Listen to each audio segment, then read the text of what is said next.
আপনি কি জানেন একজন তরুণ সাহাবীকে এমন কি বলা হয়েছিল যার উত্তরে তার সমস্ত অঙ্গ প্রত্যঙ্গ কেটে ফেলা হলো?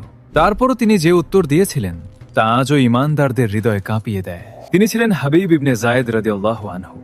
তিনি মদিনার খাজরাজ গোত্রের এক বরকতময় পরিবারে জন্মগ্রহণ করেন। তার পিতা ছিলেন যায়েদ ইবনে আসিম রাদিয়াল্লাহু আনহু এবং মাতা ছিলেন নাসিবাহ বিনতে কাব রাদিয়াল্লাহু আনহা, যিনি উহুদের যুদ্ধে নিজের জীবন বাজি রেখে রাসূল সাল্লাল্লাহু আলাইহি ওয়াসাল্লামকে রক্ষা করেছিলেন। সাহস যেন তাদের পরিবারের রক্তেই প্রবাহিত হতো। হাবিব খুব অল্প বয়সেই ইসলামের আলোয় আলোকিত হন। তিনি পরিবারের সঙ্গে মক্কায় গিয়ে রাসূলুল্লাহের হাতে বায়াতে আকাবায় ইসলাম গ্রহণ করেন।